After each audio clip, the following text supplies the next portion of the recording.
The early Montana sun cast long shadows across the cracked asphalt of Joe's Diner parking lot as Warren Mills carefully parked his pristine 1957 Chevrolet Bel Air in his usual spot. At 93 years old, he moved with deliberate precision, his weathered hands gripping the chrome door handle as he eased himself out of the vehicle. The morning air carried the familiar scent of pine and fresh coffee that had greeted him every day for the past 30 years. Warren adjusted his navy blue veteran's cap, which sat proudly atop his silver hair, before making his way toward the diner's entrance. His reflection in the freshly cleaned windows showed a tall, lean man who, despite his advanced age, maintained the straight-backed posture of his military days. The small brass pin on his cap caught the sunlight, quietly announcing his service in World War II. Inside Joe's Diner, the morning regulars looked up from their coffee cups and newspapers, offering warm greetings. "Morning, Mr. Mills," called Sally, the waitress who had been serving him breakfast for the past 15 years. She was already pouring his coffee, black, no sugar, before he settled into his usual booth by the window. "Your usual, Warren?" Sally asked, though she already knew the answer. It had been the same order since 1992, 2 eggs over easy, wheat toast, and a side of crispy bacon. Warren nodded with a gentle smile, his blue eyes twinkling beneath his bushy eyebrows. From his seat, Warren could keep an eye on his cherished Chevrolet. The car wasn't just a vehicle to him, it was a time capsule of memories. He had bought it brand new in 1957, just after returning from his post-war service as a military instructor. The Bel Air had been there through marriages, births, deaths, and countless Sunday drives through the Montana countryside. He maintained it meticulously, each Saturday morning dedicated to cleaning and checking every inch of the classic automobile.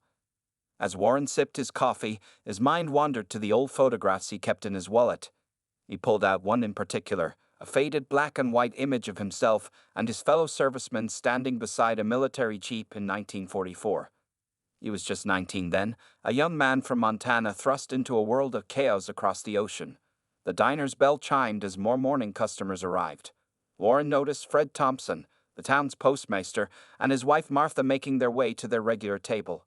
Behind them came George Parker, the retired high school principal who always carried the local newspaper tucked under his arm. "Here you go, Warren," Sally said, placing his breakfast in front of him. The eggs were perfect, just how he liked them, with the yolks still soft enough to soak into the golden brown toast. The bacon was crispy, exactly 3 strips arranged neatly beside the eggs. As he ate, Warren observed the morning routine of his small town through the diner's large windows. He watched as Mike, the young gas station attendant across the street, raised the American flag with careful respect. The school bus rumbled past, carrying sleepy-eyed children to another day of learning. These simple, everyday moments brought him peace. Other diners would occasionally stop by his booth to exchange pleasantries. Everyone in town knew Warren Mills, though few knew the full extent of his military service or the medals carefully stored in a box in his bedroom closet. He preferred it that way, finding satisfaction in the quiet dignity of his daily routines. After finishing his breakfast, Warren left his usual tip for Sally. Always a bit more generous than necessary, but she had been kind to him since his wife Margaret passed away 5 years ago. He carefully stood up, nodding goodbye to the other regulars, and made his way back to his Bel Air. The morning sun had fully risen now, making the turquoise and white paint of his Chevrolet gleam. Warren took a moment to run his hand along the car's smooth fender, appreciating how the chrome still sparkled after all these years.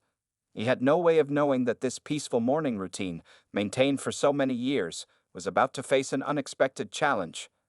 As he settled behind the wheel of his beloved car, the distant rumble of motorcycles echoed from somewhere in town.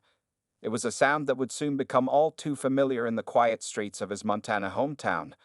But for now, Warren Mills simply started his Chevrolet's engine, listening to its familiar purr, and began his drive home, completely unaware that his peaceful life was about to change dramatically. 3 days later, Warren Mills noticed something different as he approached Joe's Diner.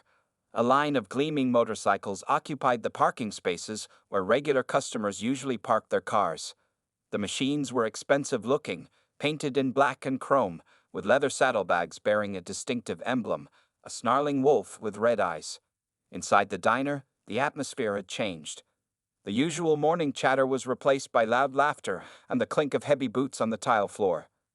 A group of 8 bikers, dressed in black leather vests with the same wolf emblem, had pushed together several tables in the center of the restaurant. Sally moved between them nervously, coffee pot shaking slightly in her hand. Warren took his usual booth by the window, watching as Martha Thompson tried to make her way to the door. One of the bikers deliberately stretched out his legs, blocking her path. She stumbled, barely catching herself on a nearby chair.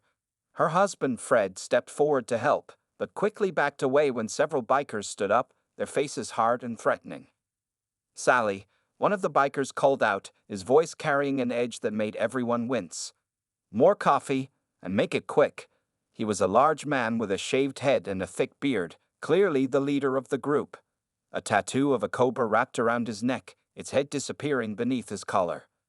Warren watched as Sally hurried to comply, her usual cheerful demeanor replaced by worried glances. He noticed how the other regular customers huddled in their booths, speaking in whispers and avoiding eye contact with the newcomers. The peaceful atmosphere of Joe's Diner had been shattered. Over the next hour, Warren observed more disturbing behavior. The bikers made crude comments as young women walked past their tables. They accidentally knocked over a glass of water onto George Parker's newspaper. When Joe himself came out from the kitchen to speak with them about their behavior, they just laughed and made veiled threats about fire safety in old buildings. Outside, things were even worse. Warren watched through the window as 2 younger members of the group circled the parked cars, deliberately scratching paint with their key rings and letting air out of tires. His heart sank when he saw them approach his beloved Chevrolet, but they merely laughed and moved on, saving it for another day perhaps. By mid-morning, more bikers arrived. They called themselves the Red Eye Wolves, according to the patches on their vests. Some of the older customers tried to leave, but the bikers had parked their motorcycles so close together that several cars were blocked in. Warren watched as Mike Stevens, a retired school teacher, had to ask them 3 times to move their bikes so he could leave. They finally did, but not before one of them accidentally knocked over Mike's cane. Warren felt his hands tighten around his coffee cup as he watched all this unfold. The military training from his youth stirred in his mind, assessing threats and analyzing patterns. He noticed how the bikers coordinated their movements, how they positioned themselves strategically around the diner. This wasn't just a group of troublemakers. There was organization behind their chaos. When Sally finally managed to bring Warren his breakfast, her hands were trembling. "They've been here every morning this week, Mr. Mills," she whispered. "Joe called the police, but they said they can't do anything unless the bikers actually break the law. They're scared too." Warren nodded quietly, his mind already working through scenarios. He'd seen bullies like this before, both in war and peace. They relied on fear and intimidation, counting on people being too scared to stand up to them. As he finished his breakfast, the leader of the group suddenly pointed at Warren. "Hey, old-timer," he called out, his voice mocking. "That your classic Chevy out there? Pretty nice ride. Be a shame if something happened to it." The other bikers laughed, but Warren simply stood up, placed his usual tip on the table, and walked calmly toward the door. As he passed their table, he heard one of them mutter, "Look at the old man shake. Probably needs a diaper change." More laughter followed him out the door, but Warren wasn't shaking from fear. No, the tremor in his hands came from something else entirely, a slow-burning anger he hadn't felt since his days in combat. As he drove home in his Chevrolet, Warren Mills began to plan. These bullies had no idea who they were dealing with, but they would learn soon enough. The next morning dawned cold and gray as Warren Mills discovered the first act of direct intimidation against him. His cherished Chevrolet Bel Air, usually gleaming in the early light, bore an ugly 4-foot scratch along its passenger side. Beside the car, a crumpled note had been weighted down with a stone. "Just the beginning, old man. Stay home." Warren stood quietly, studying the damage. His weathered hands traced the scratch that had cut through decades of carefully maintained paint. Any other 93-year-old might have felt defeated, might have chosen to stay home as the note suggested. But something stirred in Warren's blue eyes, not fear, but calculation. At Joe's Diner, the situation had worsened. The Red Eye Wolves had expanded their territory, now taking up nearly half the parking lot with their motorcycles. As Warren parked his damaged Chevrolet, 3 of them immediately approached, their boots crunching on the gravel. "Look who didn't get the message," the leader sneered, tapping his fingers against Warren's car door. He wore a vest with a patch that read Snake, The same man with the cobra tattoo. Maybe we need to write it bigger, old-timer? Warren looked directly into Snake's eyes, his voice steady. I'd like to get my breakfast now, if you'll step aside. The calm in his voice seemed to unsettle the younger men momentarily. They weren't used to people looking them in the eye. Inside, the diner had transformed. The regular customers were crammed into the few remaining booths, while the bikers sprawled across most of the space.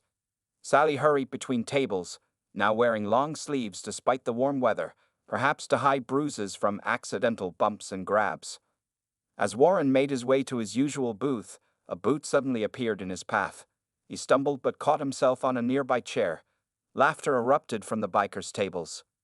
"Oops," said a young biker with a skull tattoo on his neck. "Better watch your step, Grandpa. It's dangerous out here for old folks." Warren said nothing, simply regaining his balance and continuing to his booth. But his military-trained eyes hadn't missed the pistol poorly concealed under the young biker's vest, nor the suspicious packages being exchanged under the tables. He pulled out a small notebook and began writing, his handwriting precise and methodical. The harassment continued throughout his meal. Bikers would bump his table while walking past, spilling his coffee. Others made loud comments about World War II, mocking the old hero and his generation. When Sally tried to bring him a fresh cup of coffee, one of them deliberately tripped her, sending hot coffee across Warren's table. "I'm so sorry, Mr. Mills," Sally whispered, her eyes welling with tears as she cleaned up the mess. Maybe you should eat at home for a while." Warren patted her hand gently. "Don't worry about me, Sally. I've faced worse than schoolyard bullies."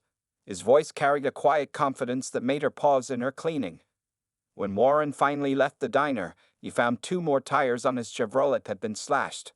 The bikers watched from their tables inside, laughing and pointing through the windows. Snake came out, lighting a cigarette. "Need a ride home, old-timer?" he asked, blowing smoke in Warren's direction. "Or should we call the retirement home to pick you up?" Warren didn't respond. He simply pulled out his phone, an old flip model, and called for a tow truck. As he waited, he continued making notes in his small notebook, occasionally glancing up to study the bikers' movements and interactions. The tow truck driver, Billy Chen, was apologetic as he loaded the Chevrolet. "This isn't right, Mr. Mills. My grandfather served too. These guys are getting out of control." Warren nodded, still writing in his notebook. "Sometimes, Billy, bad men mistake kindness for weakness. They forget that some of us were kind by choice, not because we were weak." He looked up at the diner, where the bikers were still watching and laughing. They'll learn the difference soon enough. As Billy drove him home, Warren reviewed his notes. In just one morning, he'd observed drug deals, concealed weapons, and enough traffic violations to fill a police report. But more importantly, he noticed patterns, hierarchies, and weaknesses in the group's structure. The strategic mind that had once helped plan military operations was awakening, preparing for a different kind of battle. The bikers had made a serious mistake. They'd assumed Warren Mills was just another elderly veteran to terrorize.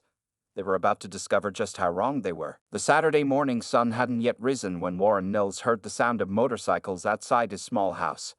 He was already awake, sitting in his leather armchair, a worn photo album open on his lap. The rumbling engine stopped, followed by the sound of heavy boots on his front lawn. Through his window, Warren watched as 3 members of the Red Eye Wolves approached his freshly repaired Chevrolet. The car had just returned from the body shop yesterday, its classic paint restored to its former glory. Now, in the dim pre-dawn light, he could see them circling it like vultures. The crash of breaking glass made him flinch. One of the bikers had smashed his driver's side window. Another was reaching inside, pulling something out, the small wooden box Warren always kept in his glove compartment. His heart began to race. That box contained memories he couldn't replace. Warren moved to his front door, his hand steady despite his age. As he opened it, he saw them emptying the box onto his driveway. Photographs scattered in the wind. Black and white images of young men in uniform, standing beside tanks and aircraft. His service medals clattered onto the concrete, including the Silver Star he'd earned in 1944. "Look what we found, boys." Snake's voice carried across the lawn. He was holding up a photograph, illuminating it with his phone's flashlight. The old man with his war buddies, playing soldier back in the day. He made a show of ripping the photo in half, letting the pieces flutter to the ground. For the first time since the bikers had arrived in town, something changed in Warren's expression. His usual calm demeanor cracked, revealing something harder underneath. In that torn photograph were the faces of men who hadn't made it home, his friends, his brothers in arms. "Those aren't yours to touch," Warren said, his voice carrying the kind of authority that made the younger bikers instinctively step back. Only Snake held his ground, a sneer on his face. "What are you going to do about it, old man?" Snake taunted, deliberately grinding his boot heel on one of the metals. "Call the cops. Cry to your dead buddies." The third biker, younger than the others, was holding another photograph. In it, a much younger Warren stood with a group of men near a submarine. The biker's hand hesitated before he started to tear it. "I wouldn't do that, son," Warren said quietly. Something in his voice made the young man pause. Maybe it was the calm in the face of their intimidation, or perhaps it was the way Warren stood, straight-backed, unafraid, his eyes reflecting years of experience they couldn't comprehend. Snake noticed the hesitation. "What's wrong with you?" he growled, snatching the photo and ripping it in half, getting soft over some old pictures. Warren walked down his front steps, moving with deliberate purpose. He bent down, picking up his silver star from where it had fallen. The metal caught the first rays of the rising sun, its silver surface still bright after all these years. "You know what this is?" he asked, holding up the medal. "It's a reminder that there are things worth fighting for. Men I served with died protecting people from bullies who thought their strength gave them the right to terrorize others." Snake laughed, but it sounded forced. Something about the old man's demeanor had changed. Gone was the quiet diner patron they'd been harassing. In his place stood someone else, someone who'd seen real conflict, who understood real violence. "You got till noon to get out of town, old man," Snake snarled, trying to regain control of the situation. "Next time, we won't just break windows." Warren continued collecting his scattered photographs and medals, ignoring the threat. His mind was elsewhere, remembering faces from long ago. Young men who'd stood against tyranny, who'd sacrificed everything to stop those who used fear as a weapon. As the bikers roared away on their motorcycles, Warren stood in his driveway, holding the torn pieces of his memories. But instead of defeat, his face showed determination. These weren't just photographs they destroyed. They were sacred memories of friends lost, of battles fought, of sacrifices made. Walking back into his house, Warren went to his closet. In the back, behind his hanging clothes, was a locked metal box he hadn't opened in decades. His hands didn't shake as he turned the key. Inside lay proof that Warren Mills wasn't just any World War II veteran, he was something far more dangerous. And it was time to remind these bullies that some old soldiers never lost their edge. Warren Mills sat at his kitchen table, surrounded by papers and documents he hadn't looked at in years. His laptop, a gift from his grandson, glowed softly in the dim room. On the screen was an email to an old friend at the FBI, detailing the activities he'd observed at Joe's Diner over the past weeks. His small notebook lay open beside him, filled with precise observations. License plate numbers, names overheard, patterns of movement. The metal box from his closet lay open, revealing his other life. Beneath the silver star were documents marked classified, faded but still readable. They told the story not of a simple soldier, but of a man who had helped establish one of the military's most elite units. Warren Mills hadn't just served in World War II. He'd gone on to become one of the first special operations instructors, training men who would become the earliest Navy SEALs.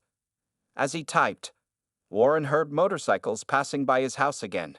They'd been doing this every hour since morning, watching, trying to intimidate him. He smiled slightly, remembering how he once taught young soldiers about surveillance. The red eye wolves were amateurs, making themselves obvious, revealing their intentions. His phone rang, an old friend from his teaching days at the Naval Special Warfare Command.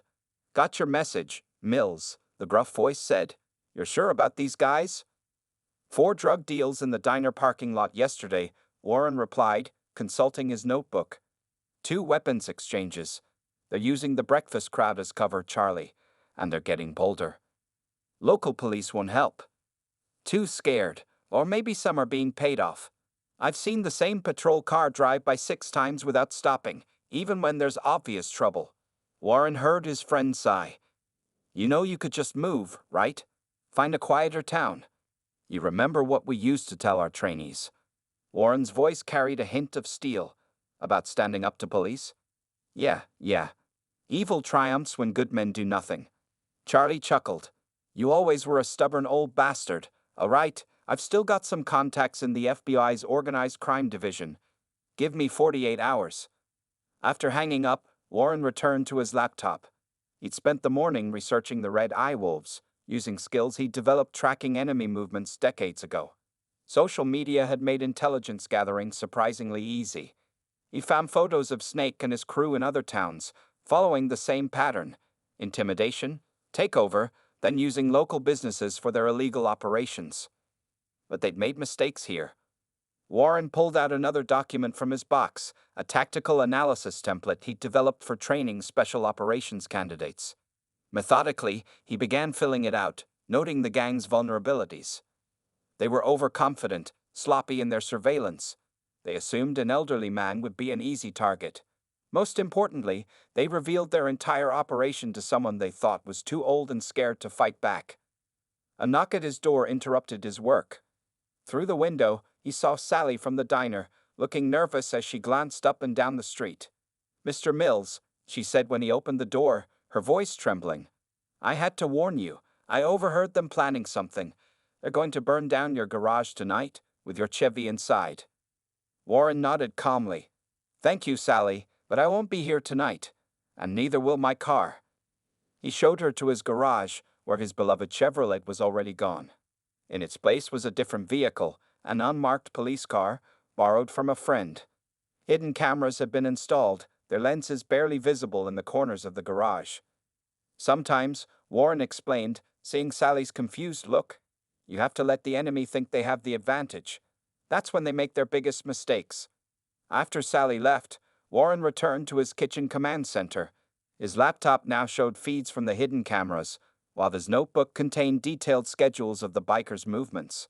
On his phone were text messages from old military and law enforcement contacts, all responding to his calls for support. Tonight, the Red Eye Wolves would try to burn down an old man's garage. Instead, they would walk into a trap set by someone who had spent decades teaching others how to think 3 steps ahead of their enemies. Warren Mills smiled as he made his final preparations. These bikers were about to learn a costly lesson about underestimating their opponents. The clock struck midnight at Joe's diner as Snake and his crew gathered in the parking lot, preparing for what they thought would be their decisive strike against Warren Mills. They didn't notice the small red dots from hidden cameras tracking their movements, nor did they spot the unmarked vehicles parked in the shadows of nearby buildings. Inside his home, Warren sat in front of his laptop, watching the scene unfold. Behind him stood Charlie Thompson, his old friend from the Special Operations days, now a senior FBI consultant. 2 other men in tactical gear monitored additional screens showing different angles of the area. "Your cameras caught them dealing drugs 3 times today," Charlie commented, reviewing the footage. "And that weapons sale this afternoon was crystal clear. The FBI's been trying to build a case against these guys for months." Warren nodded, his eyes fixed on the screen where Snake was distributing gas cans to his men. They operate in smaller towns, thinking no one will fight back, but they got sloppy here. Overconfident. On another screen, a document was displayed. Warren's recently declassified military record. It revealed a history few people knew. 30 years as a special operations instructor, training elite units in strategy and counterintelligence. The quiet veteran who ate breakfast at Joe's diner was actually one of the military's most respected tactical minds. "Look at this," one of the tactical officers said, pointing to his screen. The bikers were approaching Warren's garage, carrying their gas cans. Snake led the group, a satisfied smirk on his face. Warren pressed a button on his radio. "All units in position." "Ready?" came the responses from hidden FBI teams surrounding the area. The bikers reached the garage, and Snake tried the door. Finding it unlocked, he grinned at his companions. Old fool didn't even lock up. Let's burn his precious car. They swung the door open, flicking on their flashlights. The beams revealed an empty garage, no Chevrolet in sight. Instead, they illuminated walls covered in photographs and documents. Crime scene photos of their activities in other towns. Surveillance shots of their drug deals. Lists of names, dates, and criminal activities. "What the hell is this?" Snake growled, stepping closer to examine the walls. Warren's voice came through hidden speakers, calm and clear. "I believe you're looking for my car. I moved it, but I left something more interesting for you to find." The bikers spun around, flashlights darting everywhere, searching for the source of the voice. Their lights revealed more photos, more evidence of their crimes, and in the center, a large military photograph showed a younger Warren Mills, standing with the first class of Navy SEALs he had helped train. "You know," Warren's voice continued, "in special operations, we teach our soldiers to observe their enemies, learn their patterns, and wait for them to make mistakes. You made several. The biggest was assuming I was just another old man afraid of bullies." Suddenly, bright lights flooded the garage from all directions. FBI agents emerged from hiding spots, weapons drawn. Charlie's voice boomed through a megaphone. "FBI, you're surrounded. Drop any weapons and put your hands where we can see them." Snake reached for his concealed pistol, but stopped when he felt multiple laser sights dancing on his chest. His crew, seeing themselves hopelessly outnumbered, began raising their hands. Back in Warren's house, Charlie grinned at his old friend. "Just like the old days, eh? Setting up the perfect trap." Warren watched the screens as the FBI agents began handcuffing the bikers. "They forgot the first rule we taught our trainees. Never underestimate your opponent based on appearances." The evidence Warren had gathered over the past weeks was overwhelming.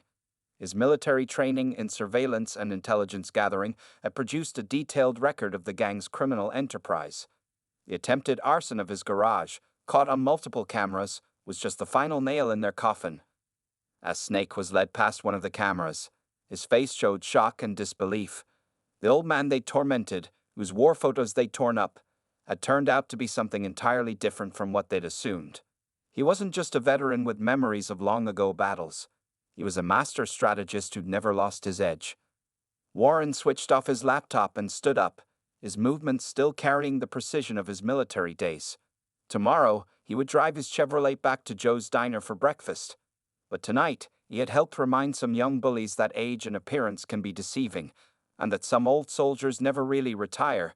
They just wait for the right moment to reveal who they truly are. The morning after the FBI raid, Warren Mills drove his Chevrolet Bel Air toward Joe's Diner just as the sun was rising. As he approached, he noticed something different. The parking lot was empty of motorcycles for the first time in weeks. Instead, several FBI vehicles and local police cars were parked outside. Inside the diner, agents were collecting final statements from witnesses. Sally was describing months of intimidation to a female FBI agent, while Joe himself sat at the counter, looking both relieved and shocked as he learned the full extent of the criminal activities that had been happening in his parking lot. When Warren walked in, the entire diner fell silent. Then something unexpected happened. People began to stand up, one by one, applauding. Sally rushed forward and hugged him, tears in her eyes. "Mr. Mills, we had no idea. All this time, you were?" Charlie Thompson emerged from the back office, grinning. "Well, old friend, want to hear the damage report?" He gestured for Warren to sit at his usual booth. "We found enough evidence in their motorcycles and hotel rooms to put them away for a long time. Drugs, illegal weapons, stolen property. They were running quite an operation." Warren sipped his coffee. Black, no sugar, just as always. And Snake. Singing like a canary, Charlie chuckled. "Turns out he's wanted in 3 states. Your evidence broke open cases we've been building for years. The FBI director himself called this morning to thank you." Through the window, Warren watched as townsfolk began arriving for breakfast, no longer afraid to visit their favorite diner. Mike from the gas station waved as he walked past. Martha and Fred Thompson arrived holding hands, smiling as they headed for their regular table. Local news reporters had gathered outside, hoping to interview the elderly veteran who had brought down a criminal gang. But Warren had no interest in publicity. His satisfaction came from seeing his community returning to normal. Joe approached the booth, carrying a plate with Warren's usual breakfast. "On the house, Mr. Mills. For everything." He paused, then added, "My father was a Navy SEAL. He might have been one of your students." Warren nodded, remembering countless young faces he trained over the years. "What was his name?" Thomas Rodriguez, class of '69. A smile crossed Warren's face. Good man, one of the best in water operations. You have his eyes. As Warren ate his breakfast, more people stopped by his booth. George Parker brought him a fresh copy of the local newspaper. The headline read, "Local Veteran Helps FBI Dismantle Criminal Gang." The young biker who had hesitated to tear up Warren's photograph was mentioned in the article. He had turned state's evidence, choosing to help the authorities in exchange for leniency. Charlie sat across from Warren, drinking his own coffee. "The FBI wants to give you a Civilian Service Medal. There's going to be a ceremony next week." Warren shook his head. "No ceremonies. I didn't do this for recognition." He looked around the diner, at the families enjoying their breakfast, at Sally serving coffee with a smile again. "I did it because sometimes you have to stand up to bullies, no matter your age." As the morning went on, more details emerged about the operation. Warren's meticulous notes had documented over 50 separate crimes. His hidden cameras had captured evidence that would be used in multiple federal cases. The tactical precision of the trap he'd set had impressed even veteran FBI agents. But what impressed them most was learning about Warren's military career. The quiet old man who ate breakfast at Joe's Diner every morning had helped shape America's special forces, training men who would become legends in military history. His techniques were still being taught at military academies. By lunchtime, the FBI had finished their work at the diner. As the agents packed up their equipment, Charlie handed Warren a file. "Remember what you used to tell our trainees about how the quiet ones are often the most dangerous." Warren smiled, remembering those training days. "I told them to never judge an opponent by their appearance. Age and experience will beat youth and arrogance every time." Outside, Warren's Chevrolet gleamed in the sunlight, its classic lines unmarred by the recent events. He had already scheduled a time at the body shop to repaint it, erasing the last traces of the biker's vandalism. But the car, like its owner, had proved tougher than anyone expected. As Warren drove home that afternoon, he felt a deep satisfaction, not just because he had helped bring criminals to justice, but because he had shown that age was no barrier to standing up for what was right. Some battles, he knew, were worth fighting, no matter how old the warrior. 2 months after the FBI raid, Joe's Diner buzzed with its usual morning energy. Warren Mills sat in his familiar booth, enjoying his breakfast while sunlight streamed through spotlessly clean windows. His newly repainted 1957 Chevrolet Bel Air sparkled in the parking lot, looking as pristine as the day he bought it. The bell above the door chimed, and Warren looked up to see an unusual sight. A group of motorcycle riders entered the diner, but these were different from the Red Eye Wolves. Their leather vests were adorned with American flags and military branch insignias. The patches on their backs read Veterans Guard, protecting our communities. Leading them was Billy Chen, the tow truck driver who had helped Warren when his tires were slashed. Now wearing an Army veteran's cap, Billy approached Warren's booth with respect. "Mr. Mills," Billy said, standing straight, "we wanted to ask for your blessing." He gestured to his group, which included both younger and older veterans.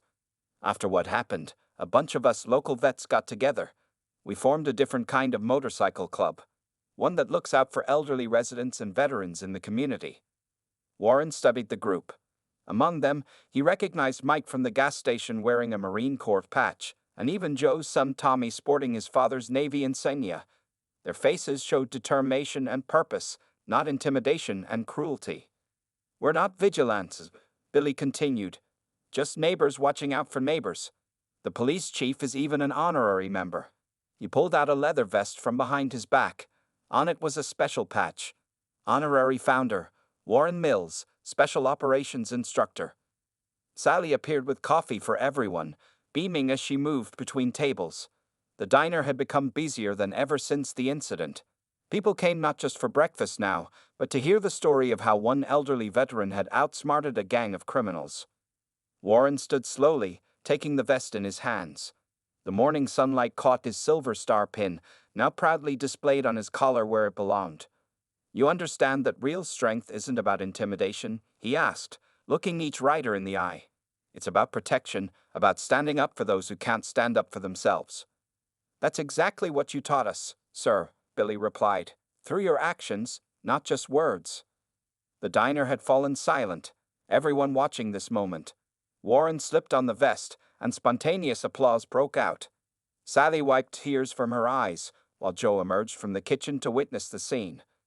"There's something else," Billy said, gesturing toward the door. Outside, more motorcycles were arriving, but these riders were different too. Warren recognized Charlie Thompson among them, along with several of his former special operations trainees who had heard about what happened. As the old soldiers greeted each other, sharing stories and memories, Warren noticed something remarkable. The diner had become more than just a breakfast spot. It had transformed into a gathering place for multiple generations of service members, all inspired by one man's courage to stand up against bullies. The local newspaper photographer, who happened to be having breakfast, captured the moment. Warren Mills, 93 years old, wearing his new leather vest, surrounded by veterans young and old, all united in their commitment to community service. "You know," Charlie said, clapping Warren on the shoulder, "Snake and his crew are facing 20 years minimum." The judge was particularly impressed by how an elderly veteran managed to outsmart them using nothing but observation and patience. Warren smiled, looking around at the faces of these new protectors. "Sometimes the best victories don't come from confrontation," he said, "but from showing people a better way to be strong." As the morning went on, Warren shared breakfast with his new friends. The Veterans Guard members listened intently as he told stories from his teaching days, passing on wisdom about strategy, patience, and the true meaning of strength. Outside, their motorcycles gleamed in the sun, not as symbols of intimidation, but as badges of service.